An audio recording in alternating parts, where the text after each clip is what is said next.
Family, so glad to be back with you. Give me a second as I get my life together a little bit on here, and we'll get this party started, right?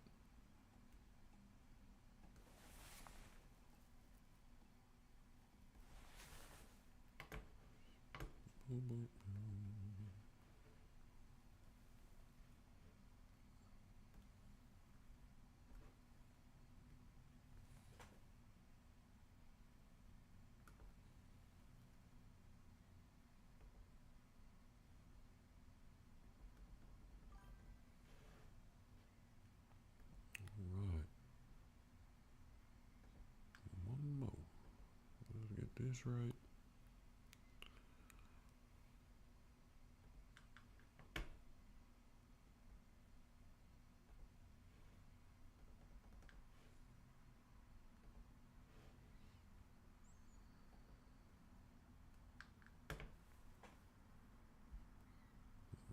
Miss Quick, I appreciate you joining. All right, where we at? Okay, family.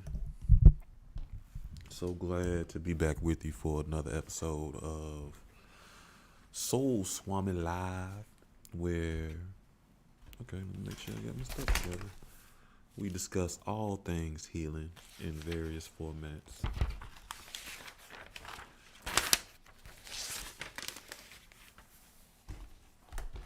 Through general conversation, learning of information, we do homework, live energy readings, various forms of growth and development and reshaping our lives so that we can live more authentically. You can generally catch us. Why do we do this? To try to create a space to where we can connect with like-minded individuals who are on the same path as us, so we can have a collective energy that supports our growth and development and reshaping of our understanding. I'm laughing. It's just inside joke. Y'all won't even get it. You can generally catch us every Tuesday and Thursday at 7 p.m. Eastern Time on YouTube, Twitch, and Facebook. Tonight we got TikTok joining in with us. So if you're on TikTok, make sure you follow me on Twitch or YouTube or Facebook, because generally every time I go live on TikTok, we wind up being suspended the next episode. So if you don't want to miss some of the learning, some of the growth, some of the reshaping of relationships, some of the path to help you live more authentically, make sure you subscribe and support me on the other channels, because we are always on YouTube, Facebook, and Twitch. But again, we got TikTok tonight, so I appreciate you, TikTok, for joining us for a second. Generally at the beginning of every episode, we do a little energy work, and this week we are on the crown. We started back over. We are on the crown. The crown resides in your head. Of course, it is your thought. Well, it's right above your head, so it is the element for your crown is thought. And hold on, I got a lot going on. The color for your crown is purple. So if you are in the color therapy, you want to think about violet. And that means you eat more purple stuff. You want to wear more purple colors. Spend some time if you're in some purple light, if you're in the light therapy. If you are in the crown, represents your consciousness, your spiritual connection, and your sacred knowledge. That sacred knowledge that we all can tap into. You know, that universal where you just like, I just kind of know. That's what that is, right? So if you are into essential oils or aromatherapy, you want to think frankincense, rosewood, myrrh, sandalwood, lavender are all good scents for your crown to help ignite or balance your crown. If you are into stones and crystals, you want to think selenite, amethyst, One of my favorite. This is my red amethyst though. So with this purple lighting, it's hard to tell that's a little red, but it is red. I have a black amethyst, and of course I have the purple amethyst. You want to think moonstone. You want to think clear quartz. It's funny, I got that in my window. And diamonds. They're more than just a girl's best friend. They're perfect for supporting of your crown's energy. So generally, the next thing we do is a little bit of sound therapy. I normally do the bowl, but this week I think we're going to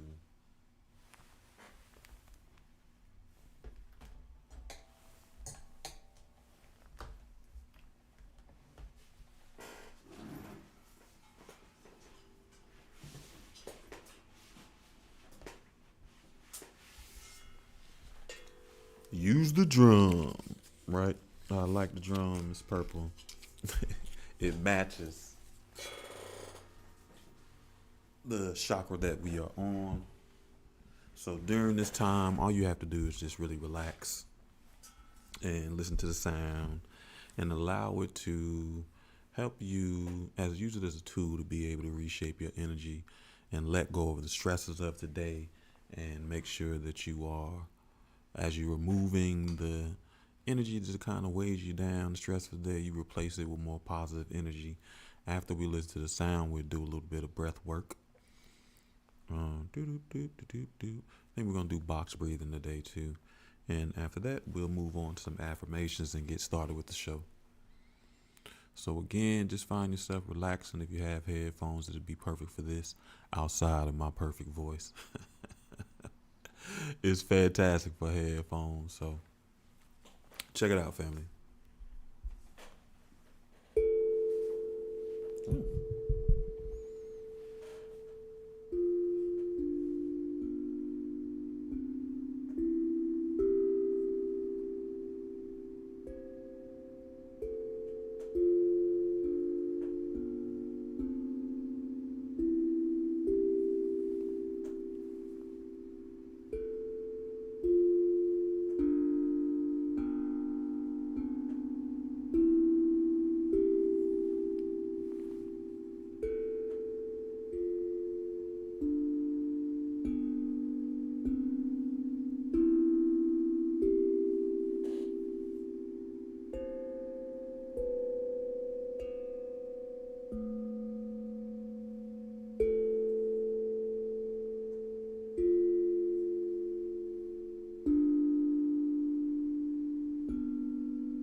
All right, family.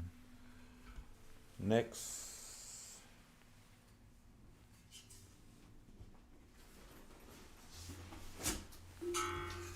we will do some breath work, and today we're going to do box breathing. If you are unfamiliar with box breathing, that is you inhale for 4 seconds, you hold your breath for 4 seconds, and you exhale for 4 seconds. But all you really have to do is just focus in on your breathing, releasing tension, releasing energy, and breathing in positive energy or whatever energy you need to help create a sense of stability and comfort and contentment in your life, right?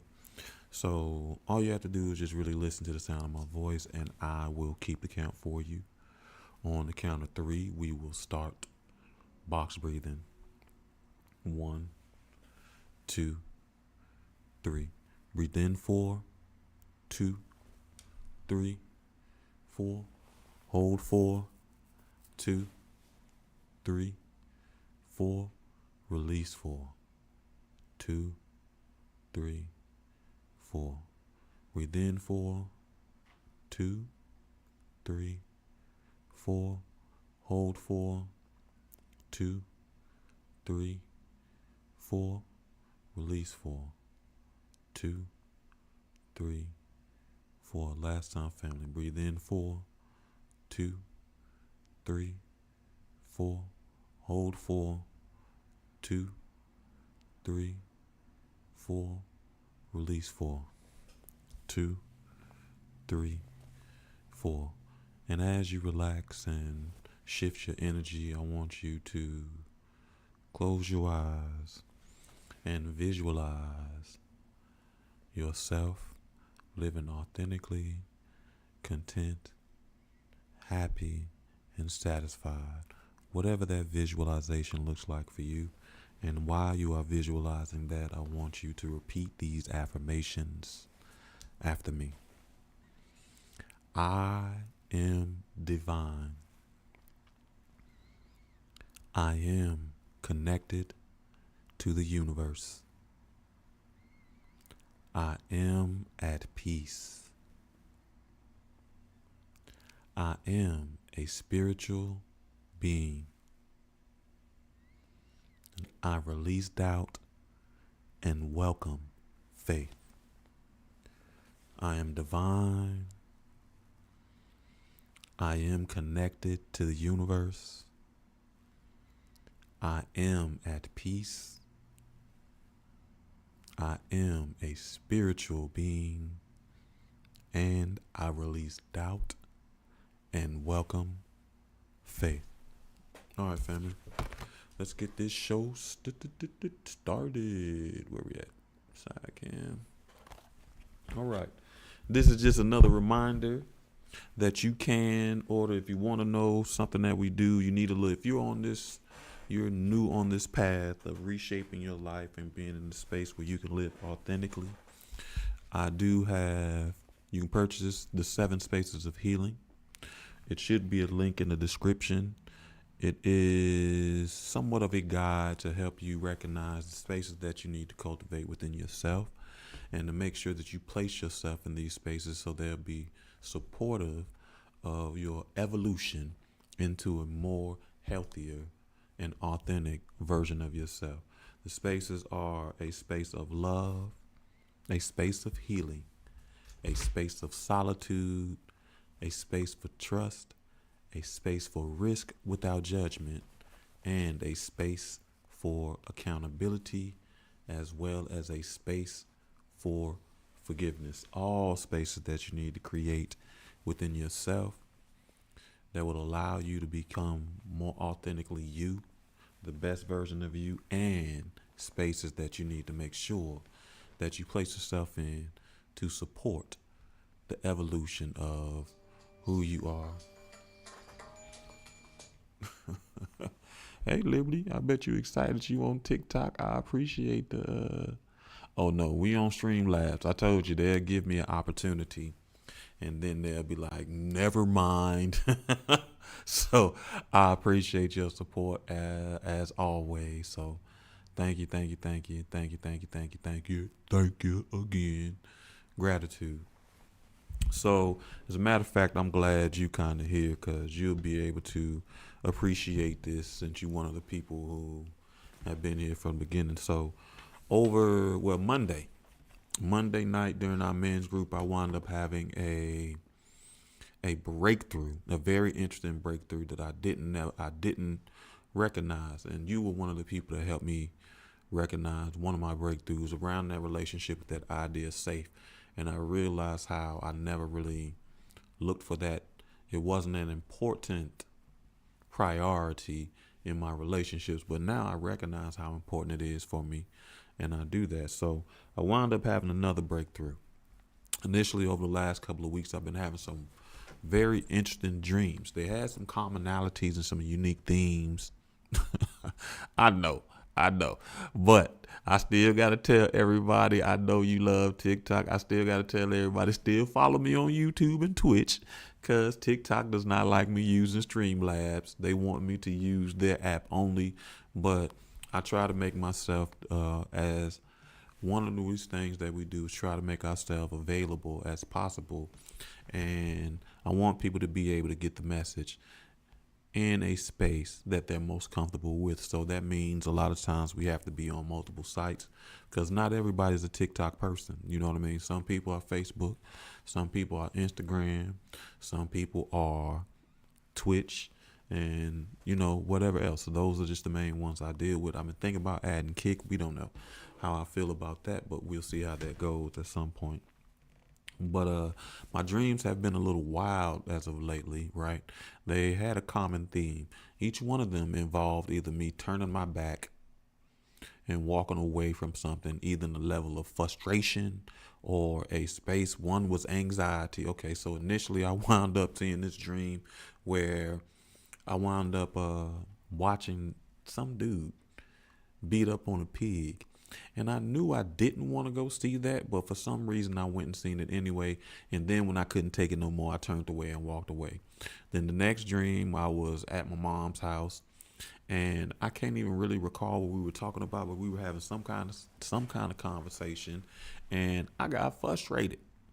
And I got tired of it, and I decided I was going to go home to my own space to be able to reside in that.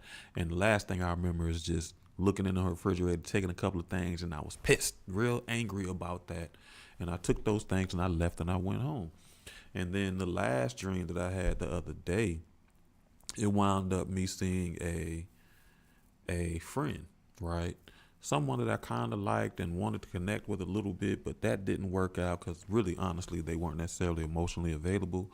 But it was funny because for some reason I was trying to give them some Mary Jane, and they don't even smoke Mary Jane. So I don't know why I was trying to give them Mary Jane, but in the process of, I looked up the pig. So the pig was about abundance and stuff like that. But the common theme about this that I really couldn't figure out. Like I looked up all the individual things, so I knew it went individually. So I understood that, but that didn't feel like I was able to realize what the connection was between these dreams. Like I said, I wound up turning away and walking away in all the dreams. For some reason, I get frustrated, I get anxious, I get just outdone, and I turn my back and I walk away. Right. So in the last dream, and then the police came, right, and the police wound up chasing me, and it was funny because somebody I ran by some young dude, and he was like, run down over there by Montclair Street, right, and you'll escape the police. And I didn't even know what that was. And at first I wasn't going to listen. And I heard that dude say, see, that's why I don't like talking to old heads. They think they know everything. And I was like, you right. So I turned and I ran and went down by Montclair or whatever that was, wherever this was. And I woke up from my dream. But there was this connection that I could not figure out what it was, right? So fast forward, Monday night, we're in men's group. And we started having a conversation. One of the brothers brought up this idea of barriers and boundaries, right?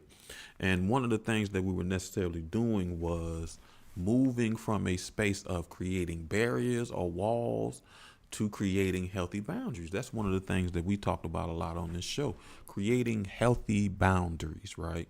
And I had to recognize that a lot of times I wound up creating these barriers, right? And the wild thing about it was one of the other brothers wound up started talking about how we wound up putting our limits so close to our barriers, right? And I recognize that. Like I think that's one of the things that wound up coming through in my dream, because they all had to think. I wound up getting to a point where I couldn't take it no more. My limit was right there at my barrier.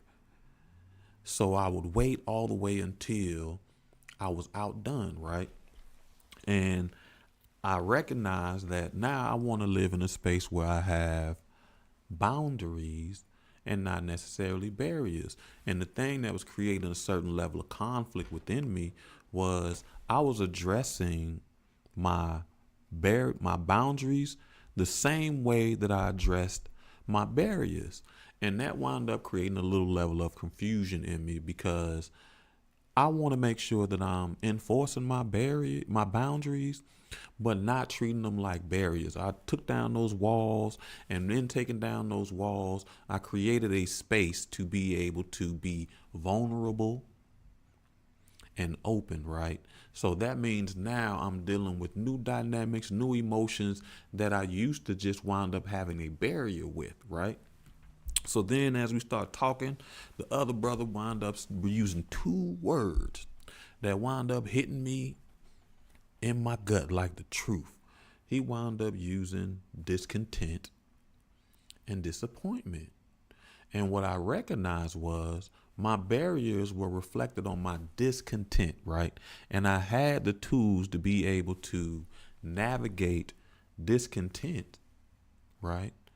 But now I'm in this space of shaping my relationship with disappointment. And I recognize that I really didn't have the tools to be able to navigate disappointment, right? When it came to discontent, I knew what I had to do. I either had to learn something different, I had to make a change in my life or something like that, or I just had to do something different to create a new space for me. So discontent, I got to move from discontent into content. So I wound up shaping the tools like that. And that discontent was wound up being reflected in my barriers, right?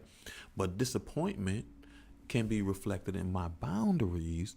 And I really recognize how I didn't really have the tools to navigate my disappointment, right? And one of the tools that I recognized is, well, the brothers helped me recognize how, like I said, my limits were right there at my barriers, right? But when it comes to boundaries, I do not need my limits right there at my boundaries. I need some separation. And in that separation, it creates a space for me to apply other emotions, other tools to be able to navigate that disappointment. I don't want to wait till I'm at my limit before I can create a space to acknowledge disappointment, because that leaves no room for grace. That leaves no room for understanding. That leaves no room for faith. It leaves no space for any of that, right? So now I recognize how I need to move my limits away from my from my boundaries, so I can have space to be able to feel, acknowledge, and evolve or navigate through other emotions, right? And then the wildest thing happened in this men's group. I have a brother in there. Well, I call him my brother, really, because I've known him like a child. Our relationship not like a child. I've known him since we were kids, right? I appreciate you, Kat. I've known him since we were kids. So our relationship has seen many ups and downs, many different things, many loss, he was the dude that went with me to go see my father. My father needed a bone marrow transplant to make sure to see if I was able to give him some bone marrow transplant, which was a very interesting dynamic, right? So me and him have been through a ton of different things, right? So then he begins to talk, and this brother says something that I didn't even know I needed. right? So what he does is he apologizes to me. He apologizes to me for any time. And he made it clear before he did this apology that he was apologizing. He said, I know you probably used to when people apologize to you, they're trying to get something back or get something from you. And I ain't even recognized that. But as I thought about that, that's what happens a lot of times. When people apologize to me, it really isn't to address my feelings. It's to address their feelings that they feel for whatever they've done. You know what I mean? To address their feelings. So this dude winds up apologizing to me for any time that he has disappointed me, right? And then he goes on to say that as we go forward in our new authentic selves, if there's ever a time that I am disappointed, that he will create a safe space for me to be able to communicate that disappointment without him having to respond. He say, if I tell him that I'm disappointed, he'll listen to me, sit on it and think about it, and we'll address it at some other time, just to create a safe space for me to be able to communicate my disappointment.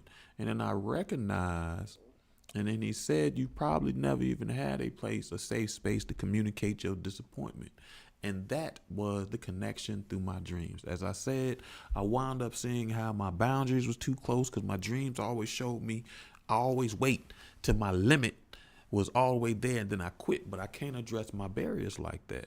But one thing, when he started talking about a space to be able to communicate my disappointments, that is the space that I'm trying to be in. That is the space that I'm trying to navigate. That when I feel disappointment, I need to make sure that I have spaces to be able to communicate those disappointments without feeling like the person is going to, dead serious. Generally, every time I communicate my disappointments, the tables always turn, and now it's about them and how they feel.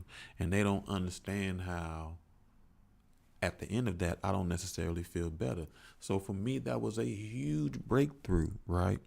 Because that gave me a major tool to be able to use when it comes to navigating disappointment and communicating my disappointment and how to be able to move beyond that emotion of disappointment, right? So I wanted to share that with y'all because you too may be in a space to be able to, thanks for switching over to TikTok, Cat. You too may be in a space where when you recognize disappointment, you need a safe space to be able to communicate those disappointments without someone addressing their emotions before addressing yours, right? And the way you do that is make sure that you cultivate safe spaces to be able to communicate that with, like Liberty said, without rebuttal. Right? Right. And it really stuck to me because I had a friend. As a matter of fact, I told the dog whisperer to block me on everything. And one of the reasons why she blocked me on everything is around this idea of disappointment. I asked her to read my book. She didn't do it. And when I told her I was disappointment, she got mad at me. Right? And then when I drew a barrier, a boundary, she responded with even more anger. But I recognize that's just the space that she is in. And that also let me know that one of the reasons I never had a safe space is because I was in relationships with people, interactions with people who didn't create that safe space, didn't want to hear that. They take it as, they internalize it as an attack. So make sure that you're creating these spaces and developing the tools to be able to navigate disappointment. So I never knew that disappointment was a word that I was going to have to reshape my relationship with. Right? Right. So if you were with us last week, you know that we discussed the law of vibration, right? And essentially the law of vibration was everything in the universe is in motion and vibrates at its own frequency. That's everything. That's every thought. That's every emotion.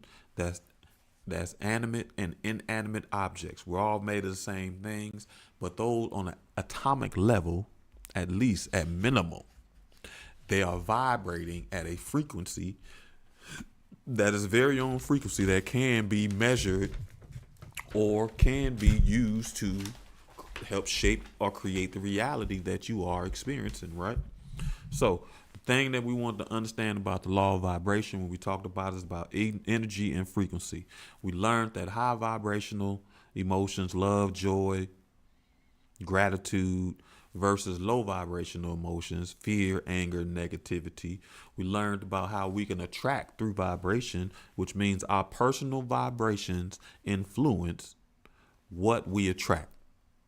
How the level that we are vibrating, if we're vibrating at a high vibrational, when people say that, that means are we in tune with our higher level emotions like love, joy, gratitude, empathy, things like that? Or are we living in the space of fear, anxiety, survival, those negative things, right? And we learned that we attract whatever supports that. And then we also learned that we have a conscious influence. That means we can raise or lower our vibration consciously by what we bring to our conscious thought, our conscious forefront of our mind, and how we address those things. We also discussed the implications of this law, which is basically our emotions play a central role in what we experience. We learned that emotions is simply energy in motion. That's what we want to understand. We also learned how powerful our energy is because we learned that our energy sets the tone. So if we approach relationships or people with calm and loving, our relationships will feel lighter, right? As opposed to if we approach them with negativity, then relationships will feel heavy, right? We also learned about emotional resonance, which is simply that we tend to match each other's emotions unconsciously. Now, a lot of times people say they like to match energies, and generally when they say that, we talked about this last week, they really mean negative emotions, right? And we recognize that a lot of people are afraid to match those positive emotions because the vulnerability that it takes to be able to match love, joy, gratitude, happiness, all those things. We have to recognize that emotional resonance. Then we also learned how communication has a vibration. We talked about the reason why they call it spelling, because the words have a energy, and we want to make sure that we are speaking life as opposed to speaking another way.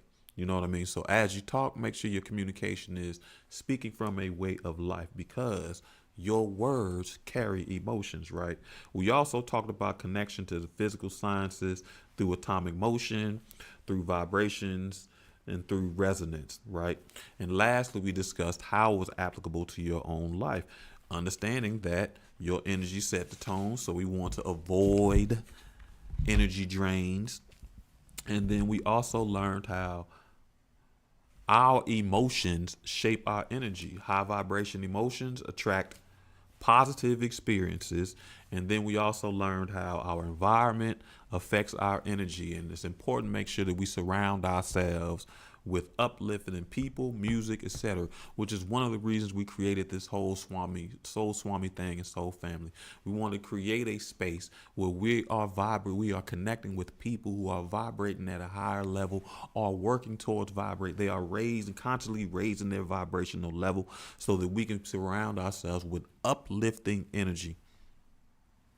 Thank you for joining, Sean. I appreciate you. Right. And we also learned that our relationships reflect our vibrations, right? So we have to be mindful of that. If you want to know where you're vibrating in your life, all you got to do is just look at the relationships. Are you satisfied with your relationships? If not, then you might want to check how you're vibrating, right?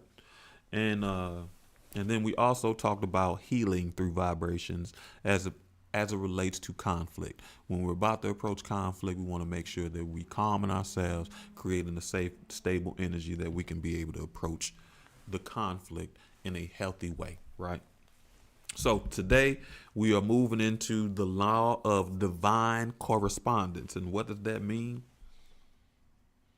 It essentially means that patterns repeat across different levels of reality.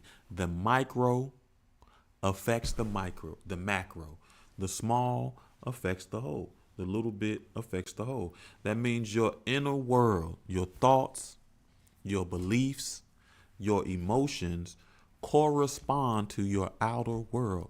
If you're wondering how you feel internally, just look at the reality that you are living. Is it reflecting a reality that you want? Are you speaking positively about the reality? Are you having positive experiences that support the positive energy that you carry into this, right? That's where we understand that there's an ebb and flow. You know what I mean? That means think about when you think about ebb and flow, you think about how waves, they go out and they come back in. They go out and they come back in. So your energy is the same. You send it out and you create a reality that comes back to you. So that's one of the reasons why I say the universe, God, whatever you look to has no obligation to prove you wrong. Right? So a lot of people like, prove me wrong, or they're waiting for this one person or this one situation to show them that what they think is not true. But that's not how it works, because what you think is going to create what you see, and what you see is going to support what you think. That is the ebb and flow. That is the exchange. Your inner creates your outer. Your mindset and your emotional state influence your reality, period. And not only does it influence your reality, it influences the opportunities that you get. So if you want to have healthier relationships, you have to think about relationships in a more healthy way. We hear it all the time online specifically. There is this dynamic of we are continuously talking down on each other, male and female, man and woman, but we don't recognize that negative energy, or the way that we talk about relationships, it reflects how we really feel about ourselves, and the reality will create that we don't get experiences that are going to prove us wrong, because even though opposites attract, I told you, it takes a cataclysmic event to separate those. You find likes together, opposites attract, but likes stay together. Positive hang with positive, negative hang with negative. They don't even really like to be together with each other. That's why it takes a cataclysmic, a huge event, life-changing, life-altering event to separate those two things. That's why when we recognize I probably shouldn't have been there from the get-go, when we think about the times we said that, we think about how we got out of that situation or how we separated from those experiences, it winds up being life-changing events because we didn't need to be there in the first place, right? So we also want to understand that what this means is there are universal patterns that we can recognize in the world. One way we see this is in nature. Nature shows correspondence, right? We also know like atoms. The atoms inside our body look just like solar systems. I said it 1,000 times, not 1,000 times, but I've said it before. We are literally made of the same things that make up the stars. So our internal design, as magnificent as it is, it reflects the universe that surrounds us. Just like the earth, we are mostly made of water. Just like the stars, we have electrical impulses. I told you chnops, carbon, nitrogen, hydrogen, oxygen, phosphorus, and sulfur. Those are the basic building blocks of life and everything around us. So what is out is also within. What is within is also without. As above, so below. As within, so without. That's the whole thing. That is essentially the law of divine correspondence, right? That shows how we are connected to the Creator. We are connected to the past, present, and future. We are connected to the trees, the stars, and every human life around us, right? And then also we recognize that in this universal patterns things, there are fractures, fractals, and they are repeating patterns, repeat indefinitely. These patterns go on infinity. There is no beginning, there is no end. That is where that idea, and that's where that idea comes from, because the patterns repeat, right? Now, as we think about this, what is this connection to things that we have learned before, right? Fractals. And that is patterns repeat at different scales in mathematics and natures. One, we learned it in mathematics. One of the first things we wound up learning in math is to recognize patterns. We did A, B, A, B, A, B, B, A, B, B, A. Those are patterns that we learned to help us understand mathematics. But we also recognize those patterns in things like the seasons. We have the same 4 seasons every year, same time. That is a pattern. Or one that we really didn't realize is that when we look at the tree branches, we see the root system below. That is a pattern that is connected. That is a universal pattern that we deal with. And more importantly, as we interact with our life, one of the things that a lot of us pride ourselves on is being able to recognize patterns in human behavior. That's why I say something that's very interesting.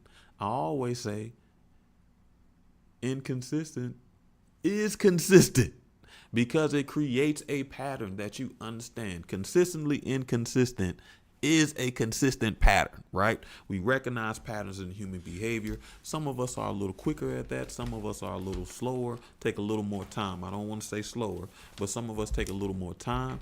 But we all exercise that ability to be able to recognize patterns because we've been learning that since birth. Recognize patterns, all right?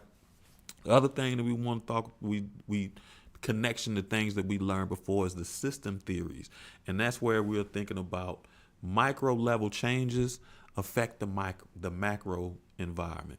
For example, when we talk about global warming is a perfect example of macro level changes affect the whole of the environment. So as we as a human species become more technologically advanced, as we create more things for ourselves to make our lives a little bit easier in theory, that does affect the environment that we live in. That's one of the reasons why people are arguing so much about AI. AI is a technological advancement, but it also, that micro affects the macro. It affects the environment that we live in. It affects the water that we drink. It affects the air that we breathe. It affects how we interact. It even affects the food that we eat, right? Then we also learned a little bit about this through psychology. One of my favorite is always behavioralist theory. I say that I learned that for working with children, right? And my favorite thing about the behavioralist theory is that checking the time, family, is that when you want to teach a new behavior or learn a new behavior, you have to teach that lesson at least 5 times before you assess for understanding, right? So we learned that in psychology, we think about cognitive behavioral theory. And that is the as within, so without. As above, so below. That means our thoughts and beliefs shape our behavior, right? And this is one of the reasons why we have been reshaping our relationships with certain words. Is that idea of reshaping our relationship with certain words is bringing to consciousness our thoughts, feelings, and beliefs about these words, and seeing if they fit the direction that we're going with, and changing the way we view that. Like when we talked about vulnerability, right? We want to reshape what that means so we can have a different experience, right? Or the one that I love is this idea of trust. When we reshaped our idea of our relationship with that idea of trust, we moved from trust is to be earned to trust is to be given. because we want a different experience.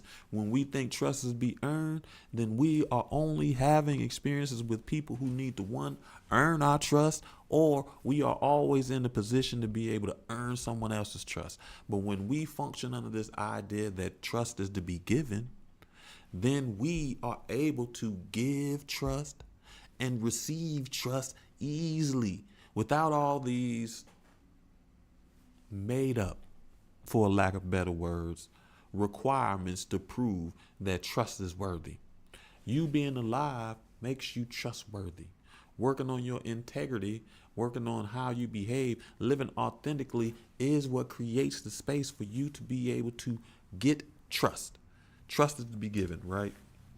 And that is also going into negative self-talk. Understanding this, when we think about behavioralist theory, negative self-talk creates the negative experiences that we have, right? And a lot of times that really requires us to be honest with ourselves and have genuine conversations about what do we really think or feel. And if we're unsure about what we really think or feel, all we have to do is look at our life around us. Do we really feel we're worthy? Do we really feel we're deserving? Do we really feel these things? Does our life reflect a worthy life? Does our life reflect a deserving life? Does our life reflect a healed life? Does it reflect that, right? So, what are the implications of this information, specifically as it relates to our relationships with others, right? So, one, the main thing that we want to understand, again, is our inner reflects our outer. So if we are in a space where we feel like we're unworthy or insecure, we attract relationships that reflect that, right? So that means when we think that, if we think that about ourselves, we will attract partners that don't value us. So if we have had a lot of partners, or we have had experiences where we had partners that don't value us, that is reflective of our internal feelings and thought process. That's probably because we don't value ourselves, right? We don't think we're worthy ourselves. And that's easily reflected by the relationships that we choose to be a part of and the relationships that we attract to us, right? The next implication is, again, understanding that patterns repeat.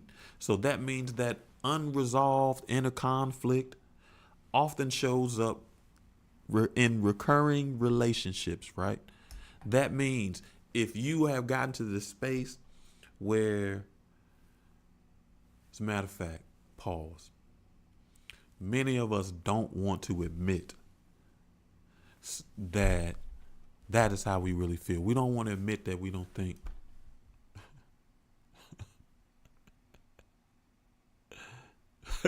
Listen. Oh, God. Okay, cool. So, okay, TikTok just dropped me again. It says community violations, whatever that means. So I think the wild thing is, because I got dropped from them. So my friend Kat, I appreciate you. They told me that yeah. So I think Kat might be right. It's not just Stream Labs, but it's partly that we talking about healing. And to TikTok, healing is, they don't want you to do that. You use that word, they gonna drop you. And they dropped me again, this time during the show. But we're not gonna worry about that. We're gonna move on in the spaces that support what we're trying to do, right? So understanding we again, I was getting ready to say that we don't like to admit those things about ourselves. So we lie to ourselves and or choose to opt out of our life experiences. One of the things that we talked about several times on those shows is the people that profess how they haven't been in relationships for 10, 8, 15 years. Those are the people who are not willing to admit to themselves that their that internal conflict has created the recurring patterns in their relationships. So instead of fix or repair that, they just choose to opt out of their life experiences. And they move from a space of solitude. Solitude is a tool for healing and growth and development, to a space of isolation. And they isolate themselves from the same relationships that could be healing to them if only they did the inner work, the change, bring to the conscious forefront of their mind what they really feel and think about things, so that they can have a different reality by reshaping their relationship with these ideas and words and interactions, so they can have a different reality, right? The next implication is communication mirrors our beliefs. So if you expect rejection, you generally approach that conversation or that situation very differently. More likely, you'll be a little bit defensive, right? So one of the reasons I say my friend was not able to receive my disappointment, because she expected rejection. So when I communicated my disappointment, she immediately was defensive because she expected rejection. And me being disappointed ain't rejecting you. I value your relationship. I value you as a person, but you're not perfect. You're going to make mistakes, right? People have to tell me all the time. I'll never forget. I've had it happen at work. It was funny. I'll never forget. And this story always stands out in my mind. I had this young lady that was working for me, and I was telling her to do something, right? And she'd ignored it a bunch of times. So that last time, I gave it to her with a little bit of spice, right? So when I gave it to her with a little bit of spice, she ain't like it. But I had created an open door policy where when she didn't like it, she felt safe enough to come to me and say, "Hey, Mr. Anthony, I didn't like the way you said that to me." And I didn't recognize then that I didn't respond the way I needed to, because what I did was turn it back on her. I was like, well, if you would have listened to me the first time, I wouldn't have to talk to you about that. But now we recognize that when we have that space, we create that space for people to be able to communicate with us in a healthy way. We have to be able to listen and receive. I understand that now. That's probably why that story stays fresh in my mind. But partially it is I respected the fact that she was confident enough to even communicate her disappointment with me, that she didn't like that, right? So also, when it comes to communication, if we expect harmony or we expect to be received, we approach that in a very different way. If people understand that just because they've made a mistake or just because they've done something slightly wrong, that you won't reject them or kick them away or anything like that. If they feel safe, they will communicate to you in a very different way than they would if they felt unsafe, right? If they didn't feel safe to do that, right? Lastly, we want to talk about how this is applicable to our lives. What does this mean? How can I apply this information to my daily life to help improve my experience, right? One, again, is recognizing that your thoughts create the patterns, right? So if you think you're not good enough, you will behave in ways that support that idea. We wind up having that's where that self-fulfilling prophecy comes in, right? We wind up behaving in ways that support the way that we think about ourselves. And a lot of times we have this conscious idea that we will say out loud or profess to anyone that can hear. But then we also recognize that 90% of our reality is created by our unconscious. That's why we talk about bringing to our conscious mind what we unconsciously think about, right? I really never thought I didn't think I was unworthy until I brought it to my conscious mind and recognized that my relationship choices prove that I don't think I'm worthy, right? And that doesn't mean once you recognize this, once you bring it to your conscious mind, that you won't have these feelings anymore. These feelings will still show up, but once it's in your conscious mind, now you have the tools to be able to correctly address it, instead of just allowing it to shape your reality without you having any part in it, right? That was wild to get kicked off, right? And that's one of the reasons why we've been reshaping our relationship with words and making sure that we are understanding how we really feel about these words, and if our relationship with these words is conducive to the person that we want to be, right? What does the idea of vulnerability, specifically vulnerability to strangers, what do you think about trust? What are your true feelings about men and women? And again, if you don't know, just look at your life, because your internal creates your external. What you experience in your external supports what you feel internally. That's what we wind up doing, right? The next thing we want to make sure we understand and how it's applicable to our life is that your emotions influence your environment. That means that inner chaos reflects the outer chaos. If you're in a messy space, you have strange relationships, you're dealing with financial stress, that's because you have a certain level of inner chaos that you are not ready to address. But to fix these things, you need to address that, because your emotions, how you feel, your energy, emotions influence your environment, right? So how we do that, sometimes we wind up doing it through, when we're feeling overwhelmed, we do breathing exercises. That's why we practice that breathing exercise before every episode, so that you'll have the tool to be able to navigate some of your emotions when you're feeling overwhelmed. Journaling, writing letters to yourself, mindfulness, thinking positive about yourself is an excellent way to be able to calm the inner chaos, right? Next, how it's applicable to your life is relationships mirror your inner beliefs. So if you think people can't be trusted, you will attract untrustworthy people. Trustworthy people are not looking for people who don't trust to prove them wrong. Like, let me find somebody who has problems, who thinks that people are untrustworthy, just so I can show them something different. I remember there's a point in my life that I did approach dating like that, relationships like that. I'd see somebody who really didn't believe in love, and I would think all they need is somebody to show them love. And I would try to do that.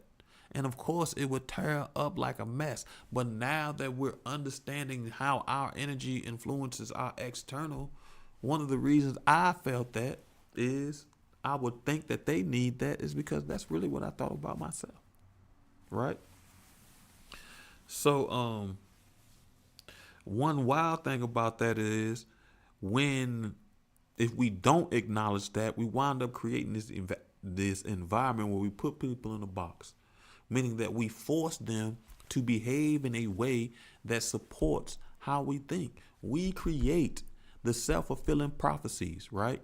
So if we think people are untrustworthy or people are not trustworthy, we wind up forcing people to behave in a way that looks untrustworthy.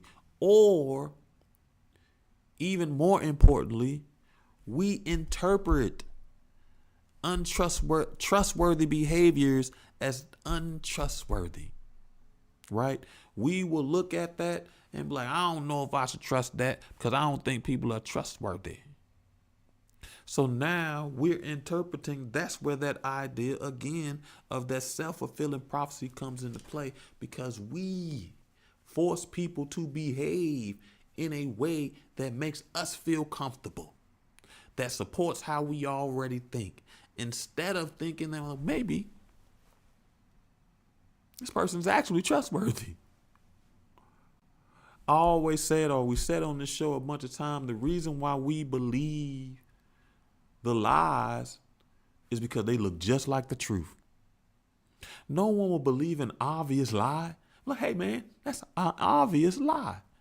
So the thing that people have to do, or the thing that has to be done, is they look very familiar. A trustworthy person is going to say the exact same thing as a liar. A liar is going to say the exact same thing as a trustworthy person. So when we have experienced people who are not trustworthy and they say something like, I love you, we interpret that as an untrustworthy behavior. But that is because we have created this box. And we haven't cultivated our discernment enough to be able to tell the difference between the lie and the truth, because they sound the same. They don't look the same. They definitely sound the same, right?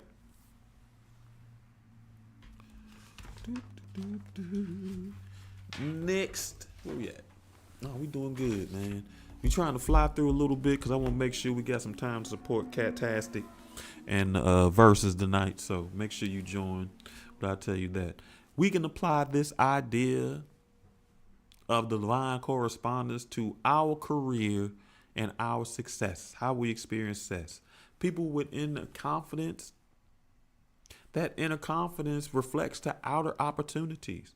People who believe in their worth generally take steps towards success, bold steps. They take risks. That's why one of the spaces for healing is a space for risk without judgment, because that helps to build our inner confidence. So when it comes time to take those bold steps, we have the energy to take those bold steps, right?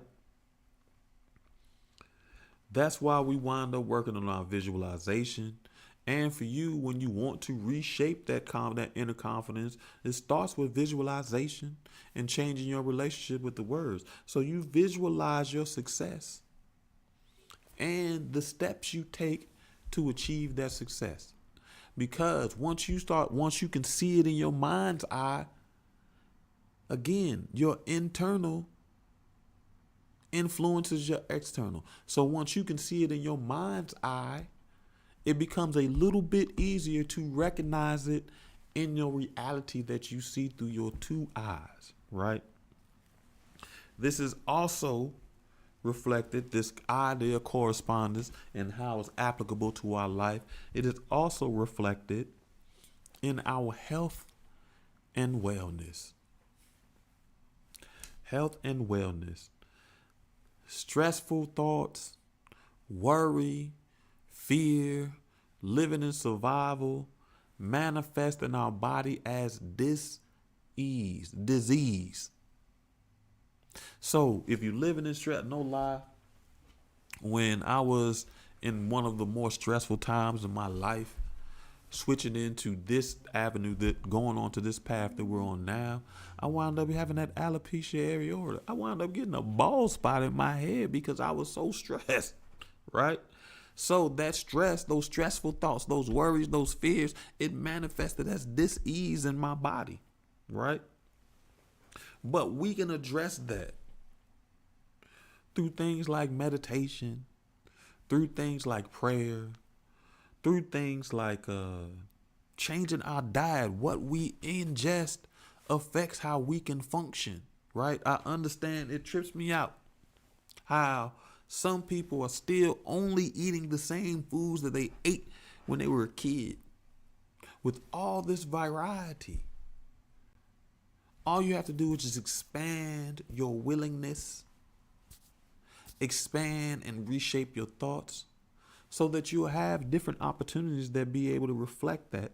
And it will reflect in wellness. You will begin to feel better about yourself, about the life you live, about the opportunities you get, about the people you interact, the relationships that you have, because they will begin to support your wellness.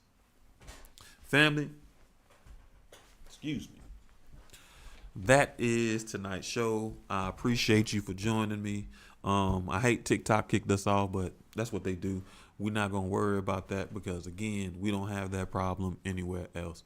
So we pay attention to the patterns and we move in a way that supports our wellness. Next week, we begin our discussion on the law of attraction. And a law of attraction might take a couple of weeks because the law of attraction has several laws within itself. And we want to be able to take a little time to be able to discuss some of those laws, or we might fit it in the next week. So I hope you can catch us next week, next Tuesday. This Thursday, we will be continuing book club. Excuse me. And we are reading Razorblade Tears by S.A. Cosby. It has been a fantastic book. I've enjoyed it. If you can't catch us Thursday at 7 p.m. Eastern, make sure you come back Tuesday as we discuss the law of attraction again at 7 p.m. Eastern.